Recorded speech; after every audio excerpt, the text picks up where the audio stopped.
नमस्कार साथियों, कैसे हैं आप सभी। उम्मीद है बहुत बेहतरीन होंगे और एक बहुत बेहतरीन टॉपिक हमारा चल रहा है जो आज लास्ट हो जाएगा। लेकिन इसके साथ हमें आज हाथी रिजर्व भी करना है, एलिफेंट रिजर्व। क्या करना है बेटा? जैसे हमने टाइगर रिजर्व पढ़े ना, टाइगर के संरक्षण के लिए, टाइगर को बचाना है इसलिए टाइगर रिजर्व पढ़े, वैसे ही हम एलिफेंट रिजर्व भी पढ़ेंगे। ठीक है, चलिए। अभी 1 2 3 मिनट आपके उस पे फॉग सा आ रहा होगा थोड़ा सा बेटा, कैमरे पे फॉग आ रखा है क्योंकि मौसम वैसा हो रहा है ना बिल्कुल। तो मैंने इसमें एक हीटर सा चला दिया है रूम में ताकि 2 4 मिनट में चला जाए। ठीक है, चलिए। मैं फिर से कह रहा हूं, जो बच्चे लेट जुड़े हों बेटा, ये टॉपिक्स स्टैटिक जी के इतनी बड़ी है कि इसको हाथ से लिख के पढ़ाना पूरा संभव नहीं है। और ये हमने आपसे जब बैच शुरू किया था तब भी नहीं किया था ये वादा कि ये हम हाथ से ही लिख के पढ़ाएंगे। जहां जरूरत होगी फैक्ट ऐड करने की मैं करूंगा बेटा। और केवल उन बच्चों की समस्या है ये जो साथ में नोट्स बनाते हैं, जबकि स्टैटिक जीके के साथ में नोट्स बनाने ही नहीं है बेटा। अगर आपने इसमें ना जो कनेक्ट करके हम लोग पढ़ने की कोशिश कर रहे हैं, अगर वो आपने कनेक्ट करके नहीं पढ़ा ना, तो फिर कोई फायदा ही नहीं है, फिर आपका क्लास लेने का फायदा नहीं। वो तो एज गुड एज पीडीएफ से पढ़ना है, जैसे आप पीडीएफ से पढ़ रहे हो। जो चीजें हम जोड़ते हैं, कनेक्ट करते हैं, वो आपको पढ़ना जरूरी है इसमें। और अगर आप साथ नोट्स बनाएंगे तो उस चीज को कहीं ना कहीं मिस कर जाएंगे। क्या बेटा? इसे मिस कर जाएंगे तो वो हाथ से लिख के पढ़ाने का ना मैं वादा कर सकता हूं, वो नवीन सर ने भी नहीं पढ़ाया था। आप देख लेना पुरानी क्लास, वो नवीन सर ने भी नहीं पढ़ाया था स्टैटिक जीके, क्योंकि पॉसिबल ही नहीं है इतना बड़ा कोर्स करना बेटा। चलिए, ठीक है। आगे देखिए, राजस्थान, हम नेशनल पार्क पे चल रहे थे। तो राजा का स्थान देखो, रण का रिस्क होता है भैया राजा के स्थान में। हम इसे राजा का स्थान करेंगे, राजा का स्थान। राजस्थान को हम किससे कनेक्ट करेंगे? तो हम राजा के स्थान से कनेक्ट करेंगे। 2 4 मिनट में बेटा बिल्कुल साफ दिखेगा, 2 3 मिनट की बात है, बिल्कुल साफ दिखेगा आपको। ठीक है, चलिए। तो याद रखना है राजा का स्थान।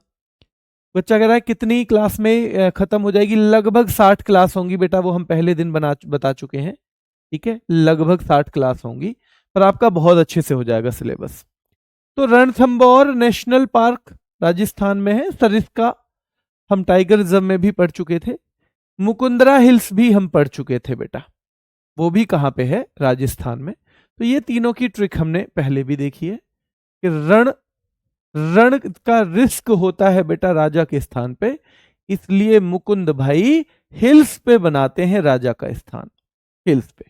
तो 3 हमारे टाइगर रिजर्व भी हैं सेम, और 3 हमारे नेशनल पार्क भी हैं। डेजर्ट नेशनल पार्क तो आपको पता ही है भैया, डेजर्ट राजस्थान से बड़ा क्या ही होगा इंडिया में। अगर बात इंडिया की चल रही है तो ध्यान रखना है, ठीक है, ध्यान रखना है। तो डेजर्ट नेशनल पार्क राजस्थान का है। और केवला देव ये भी कहां का है? ये भी बेटा राजस्थान का है। केवला देव भी राजस्थान का है। मेरे ख्याल से यहां आप कोई गड़बड़ करोगे नहीं। कंचनजंगा सिक्किम का कंचनजंगा है, और आपको पता होगा ये है ना the only mixed UNESCO world heritage site है। द ओनली मिक्स्ड यानी मिश्रित। तो मिक्स्ड ये क्या है बेटा? World heritage site. भारत की जो 44 वर्ल्ड हेरिटेज साइट हैं उनमें से एकमात्र है ये, ओनली है जो मिक्स्ड है, यानी जिसमें दोनों चीजों का महत्व है, दोनों चीजों का इंपॉर्टेंस है बेटा। ठीक है, चलिए। यानी कि ये कल्चर के लिहाज से भी और नेचर के हिसाब से भी, ये दोनों के हिसाब से महत्वपूर्ण है। क्या आप में से कोई बता सकता है ये वर्ल्ड हेरिटेज साइट किस वर्ष बनी? ये ईयर बता सकता है कि कौन से साल ये वर्ल्ड हेरिटेज साइट बनी थी बेटा? सिक्किम की जो कंचनजंगा नेशनल पार्क है, क्या ये 2016 में? बहुत शानदार, दे दिया पहले ही जवाब, मेरे शेरों ने जवाब दे दिया जी, कंचनजंगा 2016 में। बहुत शानदार। तमिलनाडु की अगर हम बात करें, तमिलनाडु, तो तमिलनाडु का बेटा देखना है हमें नेशनल पार्क, तो मुदुमलाई, देखो मलाई वर्ड मिलेगा ये तमिलनाडु में, मुदुमलाई, ठीक है। मन्नार की खाड़ी भी वहीं मिलेगा, पलानी हिल्स भी मिलेगा, पलानी हिल्स भी मिलेगा, ध्यान रखना है। तो हम इसे याद करते थे तुम मिलना से, तुम मिलना। अब देखो कैसे याद करेंगे हम इसको, कर दें क्लास में याद कर दें। एक लड़के की शादी तय हो गई है क्योंकि उसने एसएससी का एग्जाम निकाल लिया। तो आजकल लड़के क्या चाहते हैं, अरे लड़की से एक दो बार मुलाकात तो हो जाए, पहले पता तो चले कैसी लड़की है। लड़के क्या चाहते हैं बेटा, एक दो बार पता तो चले। तो लड़का कह रहा है लड़की से, मुदु मलाई, मैं कल दो दो मलाई मलाई वाली आइसक्रीम लेके आऊंगा, चलो एक बार घूमने चलते हैं। मैं दो दो मलाई वाली आइसक्रीम लेके आऊंगा, ठीक है। मुकुर्ती, और मैंने तुमको ना कुर्ती सलवार में ही देखा है, बस तुम कल जींस टी शर्ट पहन के आना, तुम कल मिलने आना, मैं दो दो मलाई लाऊंगा खाने के लिए। मुकुर्ती, और मैंने तुम ना कुर्ती सलवार में ही देखी हो, कल जींस टी शर्ट में मुझसे मिलने आना, जींस टी शर्ट में मिलने आना, ठीक है। अब भैया लड़की भी पूरी इंदिरा गांधी थी। इंदिरा गांधी का मतलब ही क्या है, थोड़ा शक्ति का प्रतीक, निर्भीक। तो वो बोली ठीक है इंदिरा गांधी, वो बोली अन्ना है ना मेरे अन्ना, एक मलाई उनके लिए भी ले आई हूं, एक मलाई अन्ना के लिए भी ले आई हूं, मैं अन्ना को ही लेके आऊंगी, मैं अन्ना को लेके आऊंगी अपने को साथ में, तो एक मलाई उनके लिए भी ले लेना, ठीक है। चलिए, तो भैया मुदु मलाई, मैं दो दो मलाई लेके आऊंगा, कल तुम मिलने आना। मुकुर्ती, मैंने तुम कुर्ती सलवार में तो देखी हो, जींस टी शर्ट में नहीं देखी, तुम मिलने आओ तो वो पहन के आना। तो इंदिरा गांधी है भैया लड़की, वो बोली अन्ना मलाई, अन्ना की मलाई भी ले आना, अन्ना की मलाई भी ले आना एक उनके लिए भी, क्योंकि वो भी आएंगे साथ में। भैया लड़का समझ गया ये तो गुंडई पे उतर आई लड़की, अब पिटवाएगी। ये लड़की तो भैया गुंडई पे उतर आई, तो बोली, वो लड़का बोला मन्नार मैं नाराव, मन्नार मैं नाराव कल, क्योंकि मेरा तो प्लान बन गया है हिल्स पे जाने का, मेरा तो पलानी हिल्स प्लान बन गया हिल्स पे जाने का दोस्तों के साथ, तो अब मैं नारा कल, ठीक है। तो तुम अपने हिसाब से चले जियो जहां जाना हो। तो ध्यान रखना बेटा कि मन्नारा मैं नारा तुमसे मिलने अब कल, क्योंकि मेरा तो प्लान बन गया है हिल्स पे जाने का, मेरा तो प्लान बन गया है। तो इस सारे के सारे नॉर्मल भी याद कर सकते हो। मुदुमलाई तमिलनाडु, मुदुमलाई तमिलनाडु बेटा याद रखना है। हो गया ना अब तो साफ, हो गया क्लियर, हाँ हो गया बेटा। बेटा वो बाहर से नहीं होता साफ, वो अंदर फॉग चला जाता है कभी कभी सर्दियों में, और फिर वो अंदर ही रहता है, ठीक है। मुदुमलाई तमिलनाडु, मुकुर्ती तमिलनाडु, इंदिरा गांधी अन्नामलाई नाम से भी आएगा तमिलनाडु, गुंडई ध्यान रखना है, गुंडई नेशनल पार्क याद रखना है तमिलनाडु, मन्नार की खाड़ी तमिलनाडु, और पलानी हिल्स भी तमिलनाडु, पलानी हिल्स भी तमिलनाडु। नहीं होगा बेटा रावत सिंह जी, बिल्कुल नहीं होगे आप कंफ्यूज, दो तीन बार ही पढ़ना पड़ेगा, फिर कभी पढ़ना ही नहीं पड़ेगा, कभी नहीं पढ़ना पड़ेगा, है ना, शुरू में ही लगता है ये, ध्यान रखना है, ठीक है। चलिए अब तेलंगाना पे आ जाओ। तेलंगाना पे एक तो महावीर हरीना वनस्थली, ये बहुत पूछा जाता है पेपर में, तो महावीर हरीना वनस्थली, कासु ब्रह्मानंद रेड्डी, और बेटा मृगवानी, मृगवानी नेशनल पार्क, ये तीन है, तीनों रटने ही पड़ेंगे आपको। और यहां से सवाल बहुत आता है, महावीर हरीना वनस्थली नेशनल पार्क तेलंगाना में है, मृगवानी तेलंगाना में है, मृगवानी तेलंगाना में है, ठीक है। चलिए आगे आइए। बाइसन क्लाउडेड लेपर्ड, बाइसन याद रखना है, इसको राजबाड़ी नाम से भी पूछ लेता है कभी कभी, और क्लाउडेड लेपर्ड, और यहां से सवाल बहुत बनता है भैया क्लाउडेड लेपर्ड, क्लाउडेड लेपर्ड, और याद रखना है बाइसन दोनों ही कहां के हैं, त्रिपुरा के हैं, कहां के हैं, त्रिपुरा के। मुकुर्ती कहां का बताया था मैंने अभी, मुकुर्ती बताओ, मुकुर्ती कहां का बताया था, तो मुकुर्ती मैंने बताया था तमिलनाडु का। उत्तर प्रदेश में केवल दुधवा है, जबकि टाइगर रिजर्व कितने थे, 4। टाइगर रिजर्व किसी को पता है उत्तर प्रदेश के कौन कौन से, अमानगढ़, रानीपुर, अमानगढ़, रानीपुर, पीलीभीत, दुधवा, ये 4 थे बेटा टाइगर रिजर्व यूपी में। लेकिन नेशनल पार्क केवल क्या है, केवल और केवल दुधवा नेशनल पार्क है, केवल दुधवा नेशनल पार्क है, ठीक है, केवल दुधवा नेशनल पार्क है, तो हमें याद रखना है, ठीक है।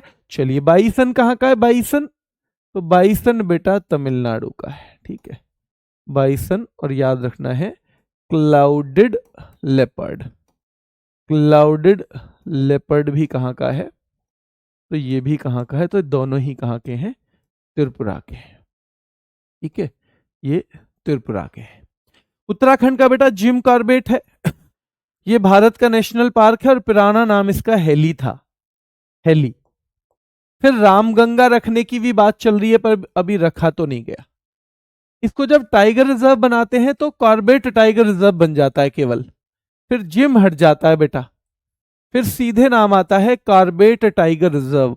तो उत्तराखंड में जिम कॉर्बेट नेशनल पार्क है, क्या है, जिम कॉर्बेट। गंगोत्री भी है, गंगोत्री वहीं से तो निकलती है गंगा, उत्तराखंड से ही गंगोत्री।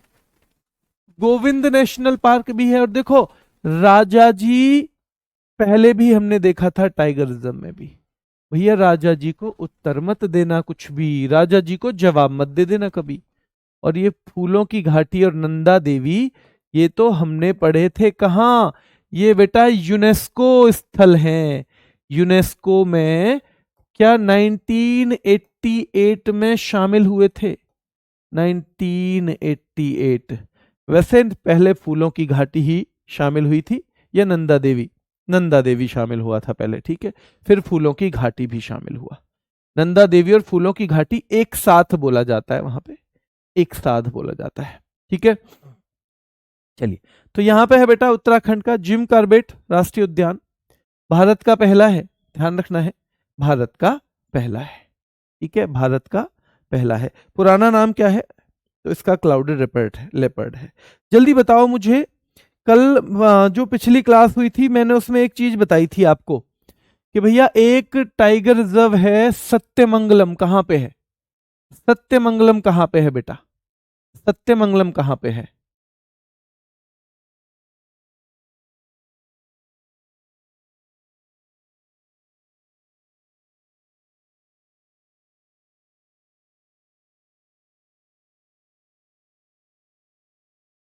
चलिए।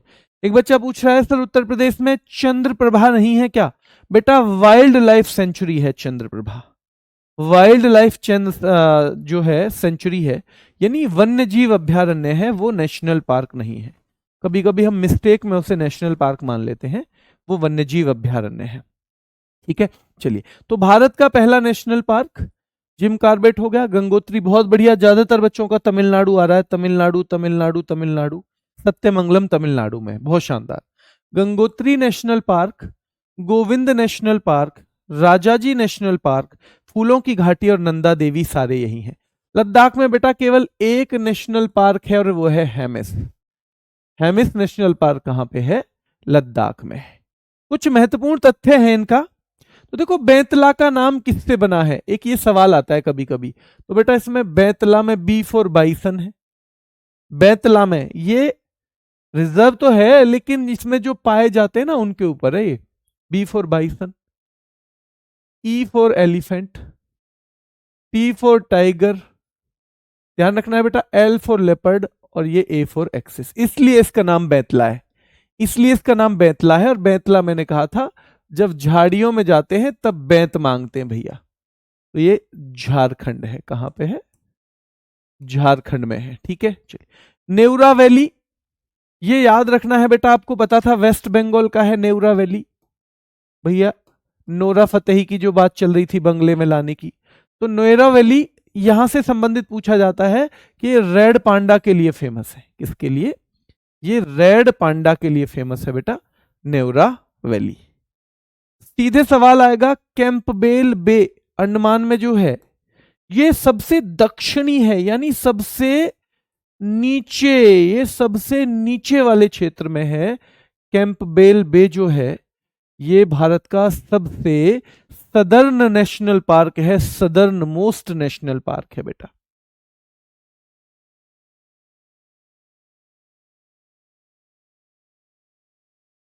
चलिए बेटा ध्यान रखना है। हाँ, कौन सा रॉन्ग है, मैंने बाइसन और क्लाउडेड लेपर्ड त्रिपुरा में लिखा है। ठीक है बेटा, तो वो त्रिपुरा में ही है, वो त्रिपुरा में ही है। ठीक है बेटा, हाँ है में सबसे बड़ा है। कैम्पबेल बे की अगर बात करें तो भारत का सबसे दक्षिणी है, यहां से सवाल बन सकता है। एक सिरोही है मणिपुर में, तो पूछा जाएगा यहां पे कौन सा फूल पाया जाता है। तो ध्यान रखना है बेटा, सिरोही लिली, सिरोही लिली जो फूल है वो कहां पे पाया जाता है, सिरोही नेशनल पार्क में पाया जाता है। ठीक है, सीधे सीधे पूछा जाएगा हंगुल के लिए दुनिया का एकमात्र घर कौन सा है, इसे कश्मीरी स्टैग कह देते हैं हम। तो हंगुल के लिए तो बेटा याद रखना है, only home in the world to the hangul, ये कश्मीरी स्टैग है। क्या है, कश्मीरी स्टैग। और पिन वैली कहां पर है बेटा, तो एक कोल्ड डेजर्ट एरिया में है। कोल्ड डेजर्ट एरिया जो है हिमाचल का, ये पिन वैली कहां पे मिलता है, कोल्ड डेजर्ट में मिलता है। ठीक है, जल्दापारा बेटा असम के बाहर, क्योंकि ये वेस्ट बंगाल का है। ये वन जो हमारा वन हॉर्न राइनोसोरस है ना, उसके लिए सबसे बड़ा आवास है असम के बाहर, क्योंकि सबसे ज्यादा मिलते हैं ये असम के काजीरंगा में, सबसे ज्यादा असम के काजीरंगा में। फिर उसके बाद ये मिलते हैं बेटा दूसरे नंबर पे जल्दापारा में। और सबसे ज्यादा नेशनल पार्क वाला राज्य कौन सा है, तो वो एमपी है। कौन सा है, एमपी है। सबसे ज्यादा वाला यूटी कौन सा है, अंडमान और निकोबार आइलैंड। अंडमान और निकोबार आइलैंड बेटा याद रखना है। और एकमात्र फ्लोटिंग नेशनल पार्क, फ्लोटिंग तैरता हुआ, तो याद रखना है, यहां से सीधे सवाल बनता है, तैरता हुआ है केबुल लामजाओ मणिपुर का। केबुल लामजाओ मणिपुर का है बेटा, याद रखना है, केबुल लामजाओ मणिपुर का है, याद रखना है। और भारत का पहला नेशनल पार्क जिम कॉर्बेट, तब इसको हेली नेशनल पार्क के तौर पे जानते थे। किसके तौर पे जानते थे, हेली, तब इसका नाम था। ठीक है, हेली नेशनल पार्क तब इसका नाम हुआ करता था। तो ये सारे फैक्ट ऐसे हैं जहां से सीधे सवाल बनने की संभावना रहती है, ये सारे फैक्ट ऐसे हैं। ठीक है, बेतला का नाम पूछ सकता है, bison, elephant, tiger, leopard, axis. नेवरा घाटी किसके लिए फेमस है पूछेगा, तो रेड पांडा के लिए। भारत का सदर्न मोस्ट नेशनल पार्क कौन सा है, तो कैम्पबेल बे है। कौन से नेशनल पार्क में सिरोही लिली फूल पाया जाता है, तो बेटा मणिपुर के सिरोही नेशनल पार्क में। जो हंगुल जिसे कश्मीरी स्टैग कहते हैं, उसके लिए दुनिया का एकमात्र घर, only home in the world क्या है, तो दाचीगम है। कोल्ड डेजर्ट बेटा Pin Valley, cold desert. Jaldapara West Bengal, Jaldapara West Bengal. और सबसे ज्यादा नेशनल पार्क एमपी, सबसे ज्यादा। और सबसे ज्यादा बेटा नेशनल पार्क वाला यूटी क्या है, तो अंडमान और निकोबार आइलैंड्स। ठीक है, चलिए एकमात्र फ्लोटिंग नेशनल पार्क है ना, only floating national park in the world है केबुल लामजाओ, जो मणिपुर में है। और बेटा भारत का पहला national park Jim Corbett Uttarakhand वाला माना जाता है, उत्तराखंड वाला माना जाता है। और ये बार बार बार बार आपको याद करने हैं, बार बार बार बार आपको याद करने हैं, बार बार याद करने हैं। उसी से ही आपकी चीजें क्लियर होंगी, उसी से बेहतर होंगी चीजें। ठीक है, चलिए भारत के प्रमुख हाथी रिजर्व से लेटेस्ट पैटर्न है एग्जामिनर का सवाल पूछना। लेटेस्ट पैटर्न में वो क्या करता है, भारत के नेशनल पार्क से सवाल पूछता है एग्जामिनर। ठीक है, चलिए तो सॉरी हाथी रिजर्व से। हाथी रिजर्व क्या है, जैसे नेशनल पार्क था किसी जगह के पर्यावरण और वनस्पति को, जीव जंतुओं को बचाने के लिए, वो सब के लिए है। टाइगर रिजर्व में फोकस दे दिया टाइगर पे, कि टाइगर को बचाना है, ध्यान रखना है, टाइगर को बचाना है। अब हाथी रिजर्व में किस पे दे दिया जाएगा बेटा, हाथी रिजर्व में हाथी पे फोकस है, हाथी रिजर्व में हाथी पे फोकस है। ठीक है, चलिए हाथी पे फोकस है बेटा। बिहार में दो, भाई बिहार की बहुत दिनों से बात चल रही है, एक बार उसे नोटिफाई हो जाने दो, इसलिए मैंने कहा था, इसलिए मैंने कहा है। और अगर वो आता है तो करंट अफेयर में भी गुरुजी करा देंगे आपको, है ना। एक बार नोटिफाई होने दो, कई बार नोटिफाई नहीं होता, पहले ही बहुत सारे आर्टिकल लिख जाते हैं, शॉर्ट बन जाते हैं, कोई कोई पढ़ा भी देता है, लेकिन वो नोटिफाई होने दो, तभी फाइनल हो पाता है वो, है ना, तभी फाइनल हो पाता है। अगर वो हो जाएगा, अगर वो नोटिफाई हो जाता है, मैं और एक बार देख लूंगा आज, तो फिर सीधे सीधे क्या हो जाएगा, तो फिर संख्या जो है बिहार में 2 हो जाएगी। वो आप करंट में भी अपडेट कर सकते हो, है ना, करंट में भी अपडेट कर सकते हो, चिंता मत करो। हाथी अभ्यारण्य, तो देखो हाथियों के संरक्षण के लिए जो आवास, उनका जो आवास है जहां वो रहते हैं, कॉरिडोर जहां वे घूमते घामते हैं, उन सबको बचाने के लिए ही जो क्षेत्र हम नोटिफाई करते हैं उसको हम हाथी रिजर्व कह देते हैं, उसके हम हाथी रिजर्व उसे हम कह देते हैं। और सीधे भाई भारत में एशियाई हाथी जो है वो दुनिया की सबसे बड़ी आबादी भारत में ही रहती है। जैसे टाइगर भी दुनिया के लगभग कितने परसेंट रहते हैं भारत में, टाइगर भी कितने परसेंट रहते हैं, कितने परसेंट रहते हैं टाइगर, तो टाइगर भी 75 से 80% रहते हैं। और यहां पे सबसे ज्यादा बेटा आबादी दुनिया की जो एशियाई हाथियों की आबादी है वो भारत में ही रहती है, ठीक है। चलिए, और क्योंकि भारत में रहती है और वो कई बार शिकार हो जाते हैं रेलवे लाइन पे, कई बार रेलवे लाइन का शिकार हो जाते हैं, कई बार शिकारियों के शिकार में आ जाते हैं, तो इसलिए एक इन्हें बचाने के लिए प्रोजेक्ट चलाया गया 1992 में, और उस प्रोजेक्ट का नाम है प्रोजेक्ट एलिफेंट। क्या नाम है, प्रोजेक्ट एलिफेंट। तो सीधे सवाल आती है, ये कब इनिशिएटेड किया गया था बेटा प्रोजेक्ट एलिफेंट को, तो 1992 में, ये साल पूछी जाती है ज्यादा, 1992 में। सीधे सीधे मानव हाथी संघर्ष को रोकना, इसके उद्देश्य क्या है, तो एक तो ह्यूमन एलिफेंट कन्फ्लिक्ट, जहां इंसान भी रहते हैं, भाई आपने देखा होगा कई बार इंसान भी वहीं रहते हैं आसपास ही कहीं, और हाथियां भी, और हाथियों से इंसानों का कई बार संघर्ष होता है, तो इंसान अपने बचाव के लिए हाथियों को मार देते हैं।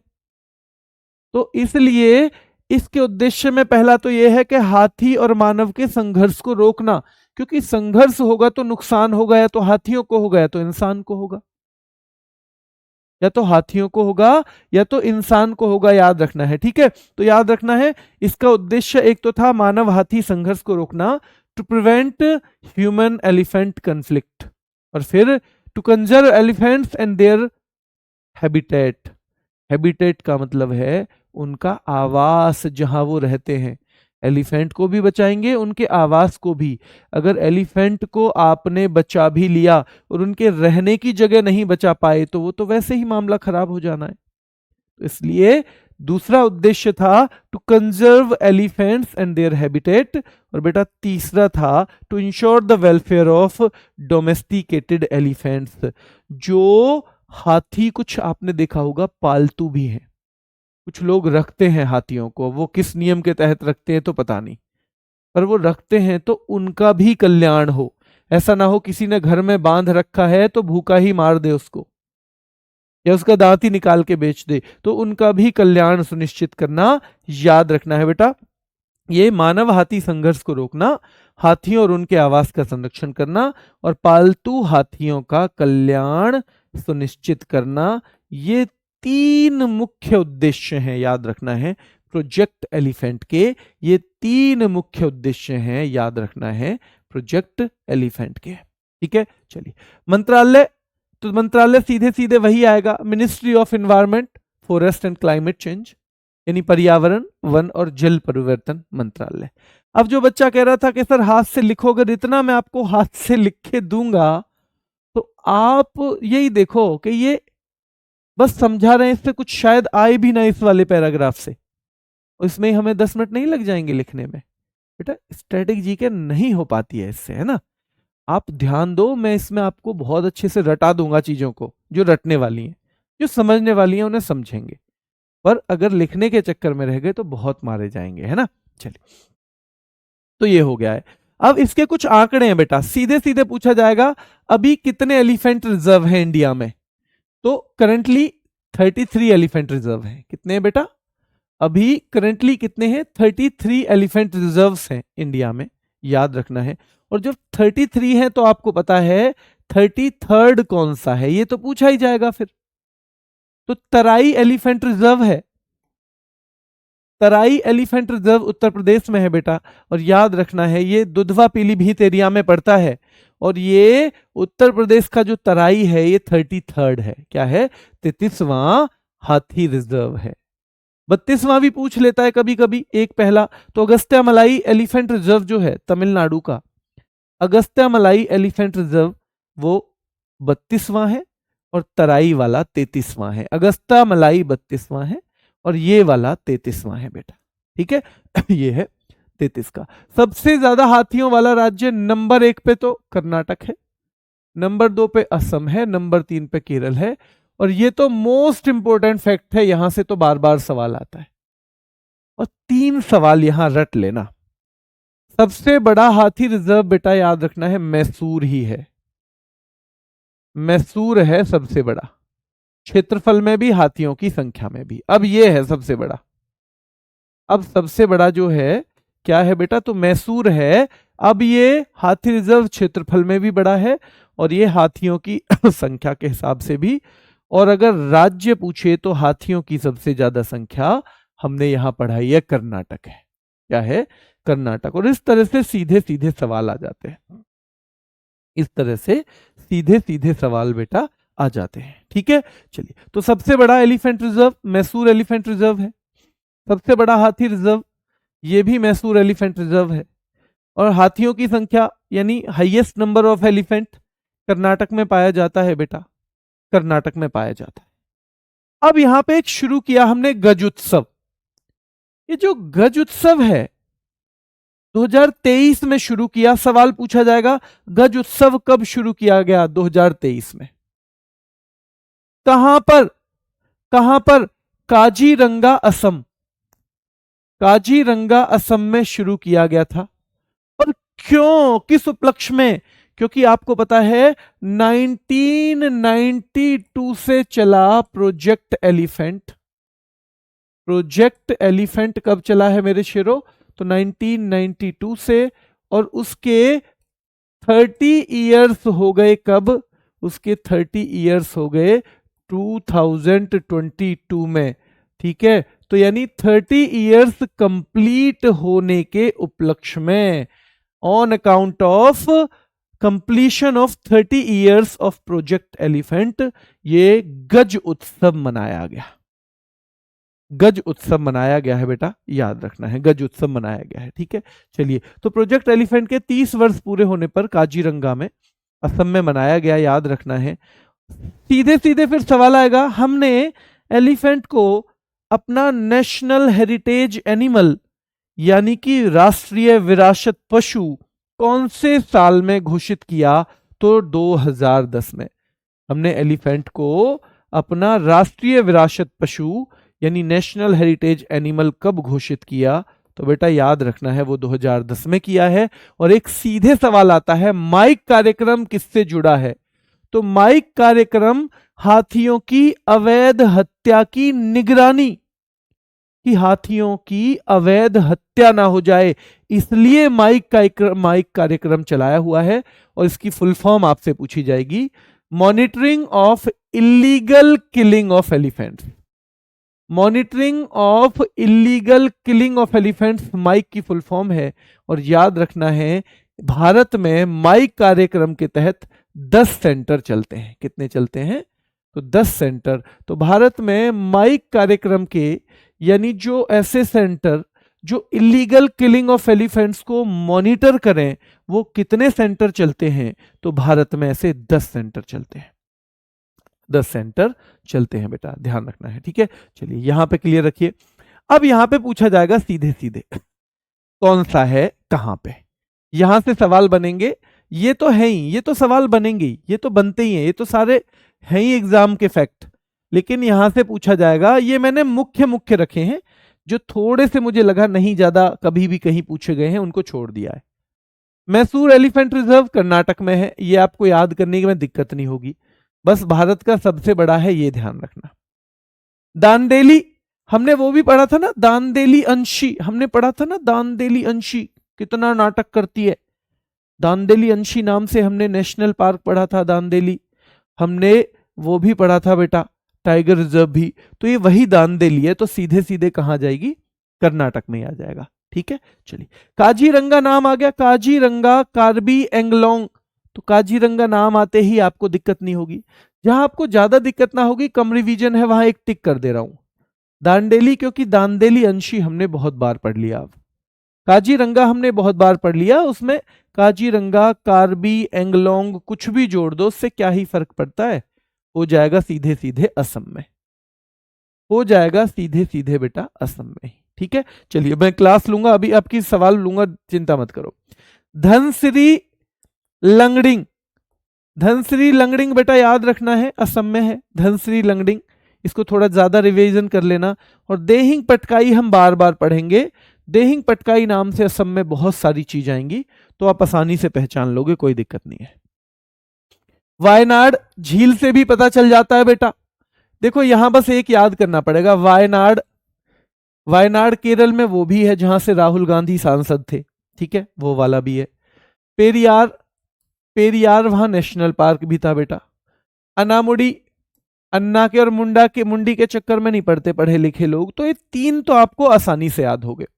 केवल नीलांबुर याद रखना है, नीलांबुर, तो केवल नीलांबुर को आपको 2-3 बार रिवाइज करना है। नीलांबुर एलिफेंट रिजर्व जो है वो केरल में है, कहां पे है, केरल।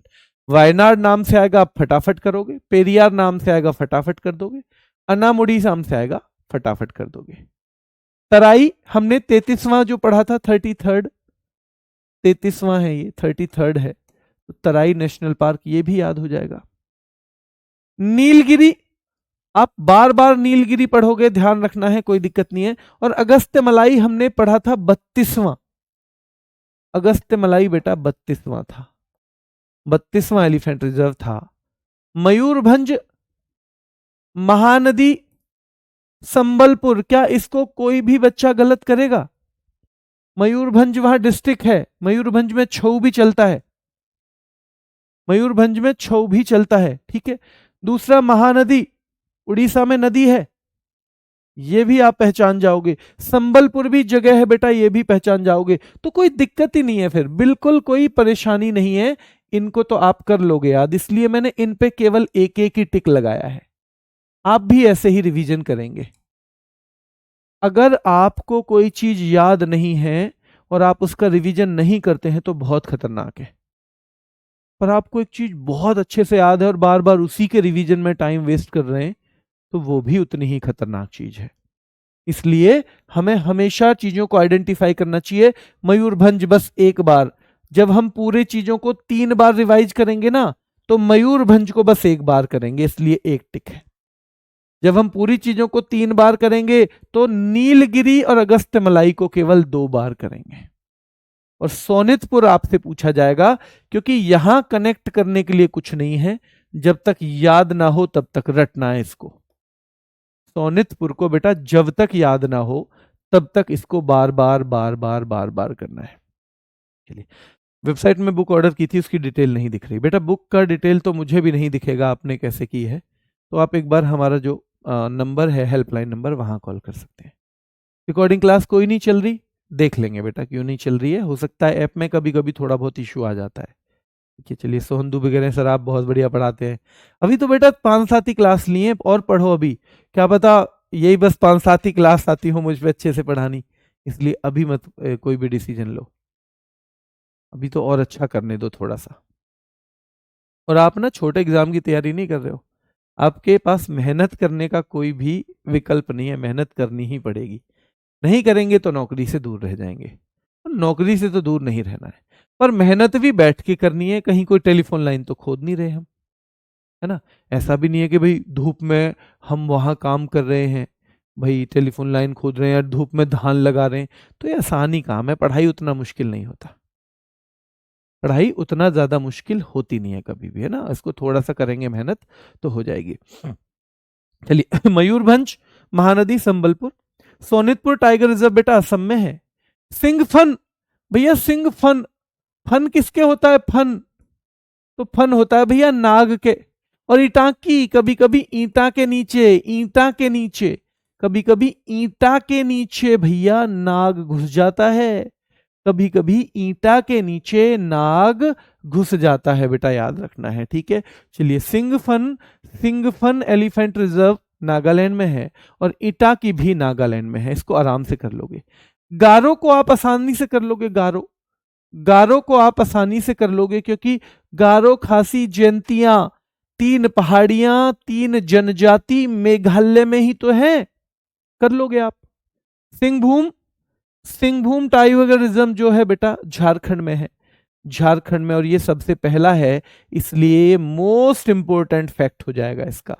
सबसे पहला जब कोई टाइगर रिजर्व बनाया गया तो वो क्या था बेटा, वो सिंहभूम जो है टाइगर रिजर्व, सॉरी हाथी रिजर्व था, सिंहभूम हाथी रिजर्व था जो सबसे पहले बनाया गया हाथी रिजर्व, और ये झारखंड में है, ये झारखंड में है, ठीक है, क्लियर है।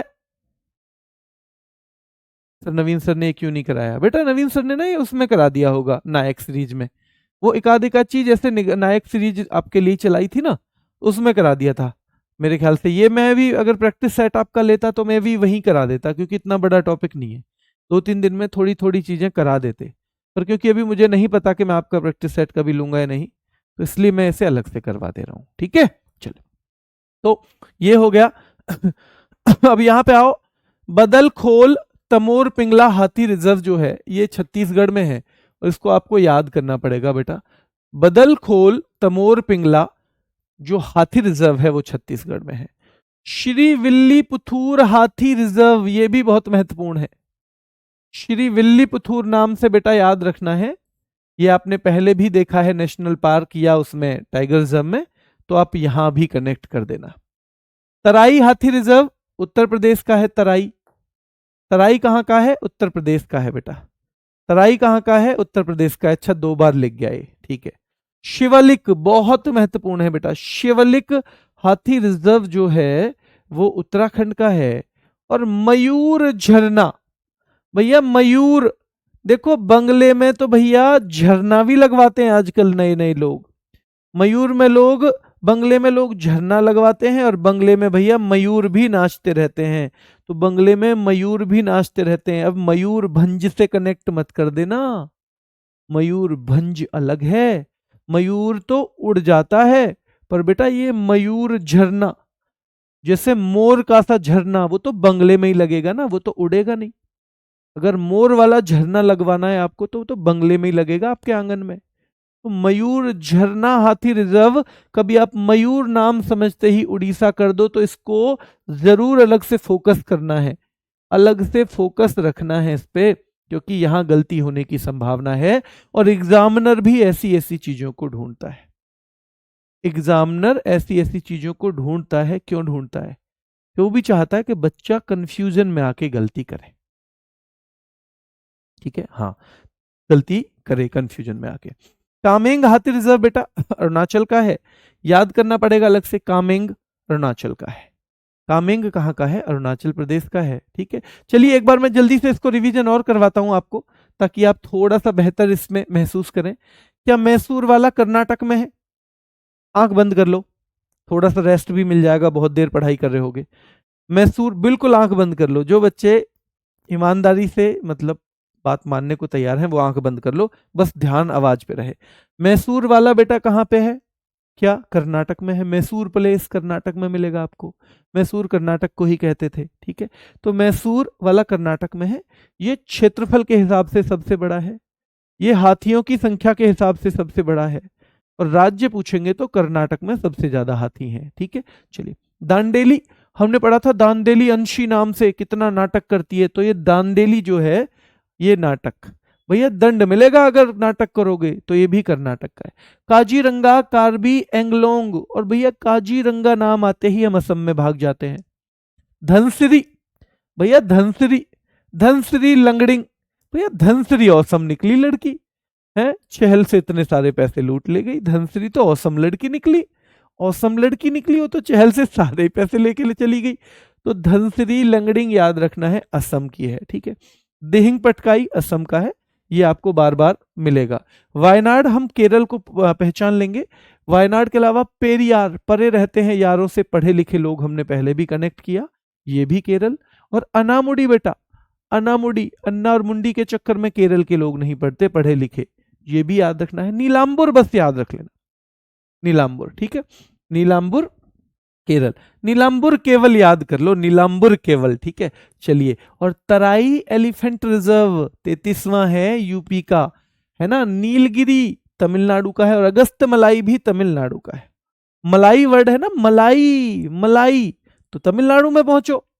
मयूरभंज, ठीक है, मयूरभंज की एकाद अगर इसका वो मिलेगा ना आपको, एकाद वो मिलेगा अपवाद, तो उसे याद कर लेंगे।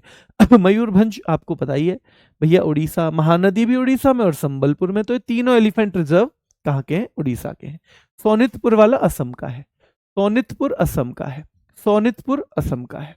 सिंगफन नागालैंड का है, इटांकी नागालैंड का है, गारो हिल्स नागालैंड का है बेटा, गारो हिल्स मेघालय का है, मेघालय का, ठीक है। सिंहभूम झारखंड का है। सिंह की भूमि क्या है भैया, झाड़ियों वाड़ियों में ही तो रहेगा सिंह। सिंहभूम, सिंह की भूमि क्या है, झाड़ियों में ही तो रहेगा सिंह, कहाँ रहेगा, झाड़ियों में रहेगा।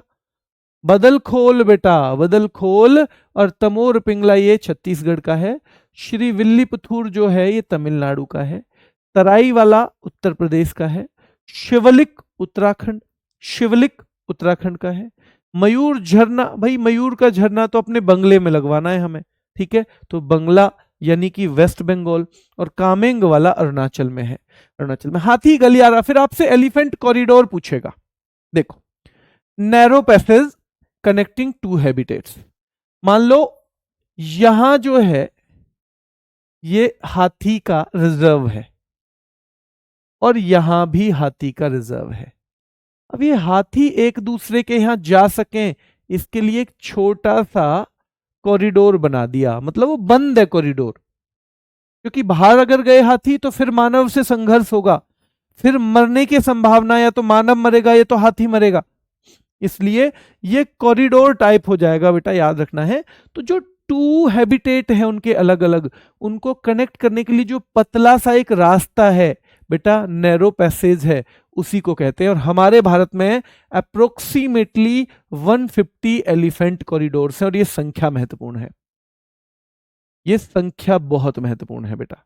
150 के करीब क्या है बेटा, 150 के करीब हमारे यहाँ पे एलिफेंट कॉरिडोर है।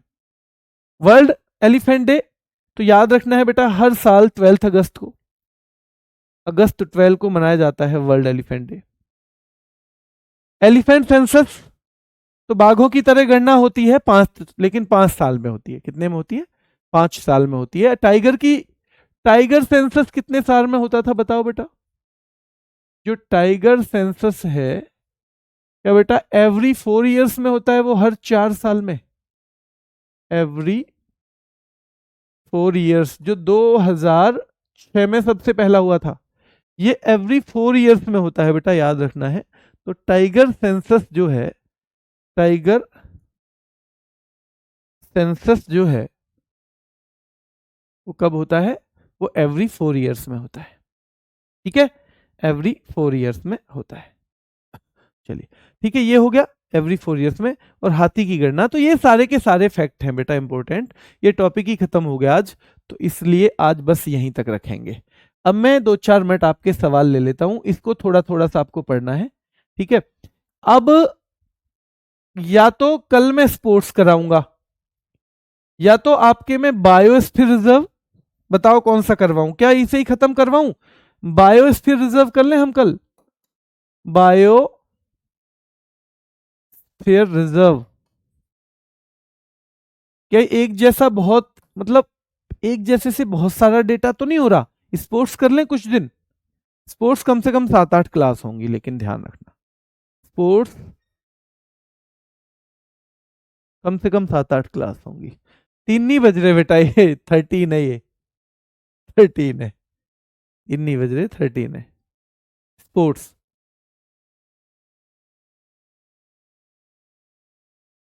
हाँ ठीक है, तो फिर मुझसे आपका एक प्रॉमिस मुझे आपसे चाहिए, ठीक है, हम कल से स्पोर्ट्स करते हैं, स्पोर्ट्स ना, लेकिन एक प्रॉमिस चाहिए आपसे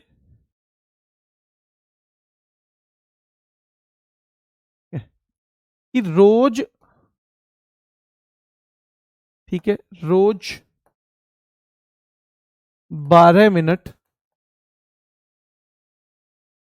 लास्ट 4-5 क्लास जो हुई हैं अभी का रिवीजन करके आओगे। 12 मिनट तो ज्यादा नहीं है ना, जैसे आज की 12 मिनट तो देखो मैंने ही दे दी आपको, 13:50 है, 10 मिनट बचेंगी अब, ये तो मैंने आपको दे दी। एक बार थम्स अप करिए जो जो मुझे मैसेज करने के लिए तैयार हैं बेटा। हाँ, सब टॉपिक्स कवर कीजिएगा डिटेल, हाँ होंगे तो सही। देखो वो अगर अभी बायस्ड रिजर्व अभी नहीं होगा तो मैं आगे करवाऊंगा, वो तो कोई इश्यू नहीं है। पर स्पोर्ट्स को हम बहुत अच्छे से करेंगे क्योंकि स्पोर्ट्स के सवाल आने लगे हैं आजकल। ठीक है, स्पोर्ट्स के सवाल आने लगे हैं। ठीक है, चलिए तो ये प्रॉमिस ठीक है। ठीक है बेटा, घर आने भी करा देंगे। घर आने का ना आपके लिए थोड़ा सा उसमें और डिटेल ऐड करनी है, देख के कुछ थोड़ा सा मैं चाहता हूँ और बेहतर ढंग से हो जाए, आपके एग्जाम में थोड़ा डीप भी आ जाता है और भी। तो घर आने को इसलिए स्पोर्ट्स के बाद करेंगे। ठीक है, चलिए अभी के लिए इतना ही, फिर मुलाकात करेंगे। धन्यवाद।